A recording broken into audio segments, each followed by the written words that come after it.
저희가 준비한 5위인데요.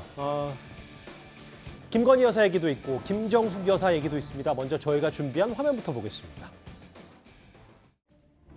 조용히 반성하고 성찰하는 시간을 갖겠습니다. 그리고 남편이 대통령이 되는 경우라도 아내의 역할에는 충실하겠습니다. 뭐 적절한 시점에 국민들 앞에 나와서 활동하지 않겠습니다. 네.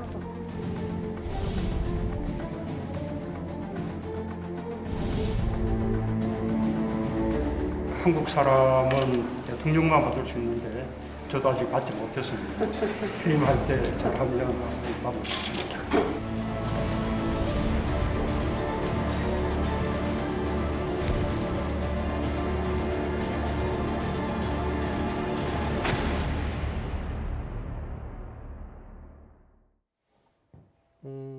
김건희 여사 얘기도 좀 해보겠습니다. 김경진 의원님. 사실 최근의 인터뷰들을 보면 본인이 제한적인 역할, 그러니까 공개적인 역할보다는 좀 뒤에서 조력하는 역할에 좀 집중하겠다고 해보고 싶었는데 최근에 여러 인터뷰 혹은 직접 인터뷰 말고도 전언에 따르면 도움될 만한 걸 하고 싶다 혹은 사회에 그늘진 곳 이런 표현을 썼어요. 좀 더 구체적인 행보를 저희가 예측해 볼 수 있다면요. 어쨌든 대선이 거의 끝나기 직전 시점부터 언론들하고 인터뷰를 직간접으로 하는 방식으로 조금씩 활동면을 넓혀왔던 것 같아요. 예. 그리고 대통령 선거 이후에는 그게 조금 더 넓어진 것 같고요. 거의 방향은 정해진 거 아닌가 싶어요. 그러니까 사회적으로 그런진 약자를 돕는 일에 어떻게 보면 그 일을 하겠다라고 하는 것이 지금 김건희 배우자의 생각인 것 같고요.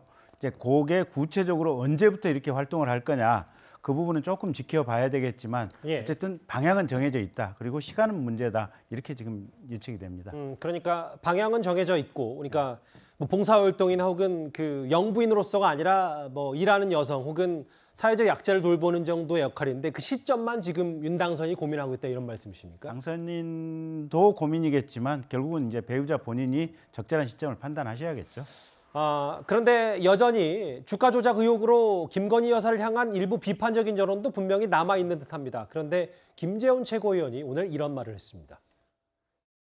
그게요, 만약에 조금이라도 소환조사에서 뭐 기소할 가능성이 단 1%라도 있었다면 김오수 검찰이 아마 득달같이 달려들어서 별짓을 다 했을 거예요. 제가 확인한 바로는 검찰이 주가 조작으로 볼 수 있는 아무런 증거를 찾지 못했다고 알고 있고요. 검찰에서는 이미 모든 그 자금 추적을 다 하고 그것까지 전부 수사를 다 끝낸 상태예요.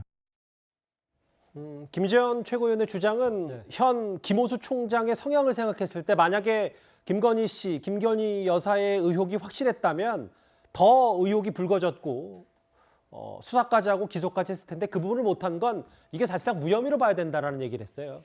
글쎄요. 그러니까 김재원 최고위원이 어떤 정보를 갖고 어떤 근거를 갖고 말씀을 하고 계신지 모르겠지만 또 이렇게 생각할 수도 있는 거 아닐까요? 그러니까 지금 대선 유력 후보의 대선 후보 배우자인데 그 배우자에 대한 그 공개 소환 조사나 이런 부분들이 그러니까 아주 지금 그 승부가 아주 그 박빙의 승부가 펼쳐지고 있는 대선에 아주 정치적인 영향을 줄 수 있다. 그 때문에 미뤘을 수도 있는 것이거든요. 그렇다고 한다면 그러니까 검찰이 앞으로 어떤 결론을 낼지는 좀 더 지켜봐야 될 대목이 아닐까 생각이 듭니다.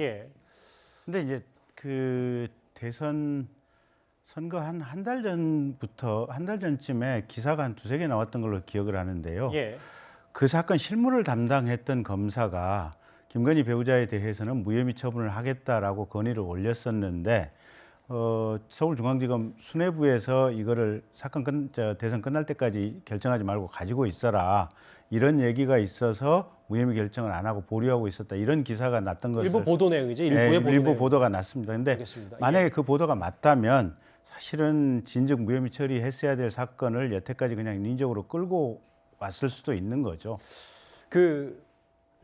김정숙 여사 얘기도 좀 오랜만에 나눠볼 텐데 최근에 문 대통령 부부가 무궁화 훈장을 받는 것에 대해서 뭐 법적으로는 전혀 문제가 없습니다만 그 자체에 대해서도 여러 말들이 많았었거든요. 정치권의 공방도 있었고요. 이도원 의원님. 근데 일단 뭐 나오는 내용이 논란거리를 제외하더라도 가장 비싼 훈장을 받게 됐다. 이것도 좀 여러 사연이 좀 있다면서요? 좀 세 가지로 나눠서 우리가 생각을 해봐야 될 것 같습니다. 첫째, 현재 상훈법으로 아무 문제 없습니다. 예. 현재 상훈법은 현직 대통령에게 주게 돼 있어요. 그렇기 때문에 셀프 수여를 할 수밖에 없습니다.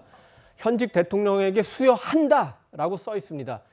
부인에 대해서는 수여할 수 있다 이렇게 규정돼 있지만 역대 대통령 부부에게 다 수여를 했습니다. 그래서 김정숙 여사에 대해서 특별히 무슨 수여를 하는 건 아닙니다. 그렇기 때문에 이 부분은 아무 문제가 없고 예. 또 대통령 부부와 함께 그 외국 국가 정상의 부부에게도 수여할 수 있고 또 수여한 바도 있기 때문에 그 자체는 아무 문제 없습니다. 둘째, 다만 그런 시스템에 대해서는 조금 개선의 여지가 있지 않냐. 왜냐하면은 현재 현직 대통령에게 수여한다라고 돼 있는 거는 어떻게 보면 대통령 당선에 대해서 주는 거거든요. 그거보다는 5년 임기를 마치고 한 1, 2년 정도 시간이 지난 후에 5년 동안의 임기에서 어떤 그 기여를 우리가 굉장히 평가를 하면서 예를 들어서 문재인 대통령에 대해서도 충분히 줄만합니다. 앞서 전직 대통령도 마찬가지고 그렇기 때문에 예. 셀프보다는 그래도 이후에 그 공헌을 이렇게 축하하면서 주는 게 훨씬 자연스러우니까 그런 방향으로 법이 개정되길 바라고 세 번째 마지막으로 저 메달 자체에 대해서는 우리가 많은 개선을 해야 되겠습니다. 훈장은 그 자체로 대단히 영예스러운 거예요. 우리 안중근 선생 같은 경우에 예를 들어서 건국장 받으면은 뭐 172만 원짜리라고 하는데 저는 그것도 많다고 봅니다. 알겠습니다. 미국의 6.25 참전 용사들이 대통령으로부터 메달 받는데 제가 보기엔 그거 한 30달러 정도면 될 것 같아요. 지금 4, 5만 원 정도면 된단 말씀이죠. 그렇죠. 지금 금을 알겠습니다. 언론 예. 보도 보니까 190돈을 들이고 루비를 받고 자수정을 넣고 꼭 그렇게 호화찬란하게 메달을 만들어야 되는 건가요? 대통령이 받는 훈장은 그 자체로 굉장히 알겠습니다. 영예로운 거 아니겠습니까? 그래서 이거는 지금 우리 문 대통령 부부께서 받으셔가지고 양산 사저에 걸어놓는다 하더라도 1억 3,500만 원짜리 그 메달을 보면서 그걸 보는 우리 국민들이 그렇게 물론 자랑스럽지만 알겠습니다. 그 예. 마음이 편하겠습니까? 그래서 이거는 예를 들어서 그 은으로 만들든 아니면 알겠습니다. 포장만 주든지 주실까요? 예. 그런 식으로 좀 개선을 했으면 좋겠습니다. 일단 상훈법에 근거해서는 전혀 문제가 없다. 청와대의 공식 입장은 이렇습니다. 훈장 얘기까지 만나봤습니다. 이번 주제 저희가 긴 얘기 청와대와 대통령 당선인과 관련된 얘기들을 나눠봤는데요.